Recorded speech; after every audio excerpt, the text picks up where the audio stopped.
Hi, this is Congressman Massie here with Dick Heller of the DC versus Heller Supreme Court decision. We are getting pretty excited about this Friday, January 31st. There's going to be a rally in Frankfort on the Capitol grounds. That's Frankfort, Kentucky on January 31st. It starts at 9 a.m. Dick and I are going to speak between 1 and 2. We're kind of getting our stories straight here today and talking about our speeches. But I just want to ask you, Dick, just to sort of tease the viewers there. What was it like when you went into the Supreme Court with must have felt like the weight of the country, the Constitution on your shoulders, when they were going to decide whether we really have the right to keep and bear arms or not? What was that like, Dick?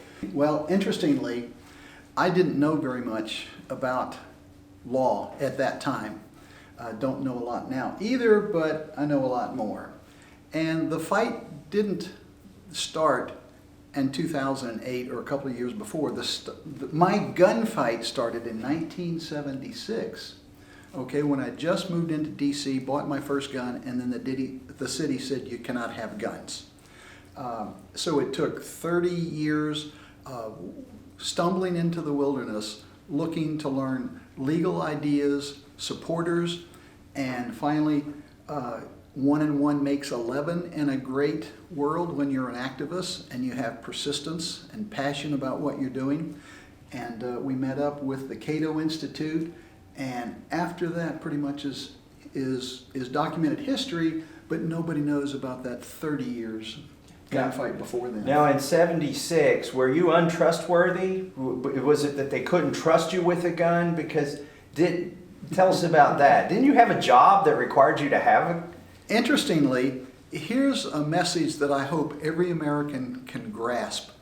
I couldn't have a gun to protect my household, but if I became one of them and protected them in the form of a policeman or an armed security guard, then they would give me a gun, but I still couldn't have one to protect myself. At that point, the light bulb came on, and I realized, ka-ching, I lived in a two-tiered society, not unlike the Soviet Union. Well, that's Dick Heller's story. You're going to hear more about it, and you're going to get to meet this legend in Frankfort, Kentucky, if you show up for this rally on January 31st, this Friday on the Capitol grounds. Super excited to be there. Dick Heller is going to fly to Kentucky just to meet you all. And when we're done speaking, we're going to look forward to going around and talking to folks in the crowd.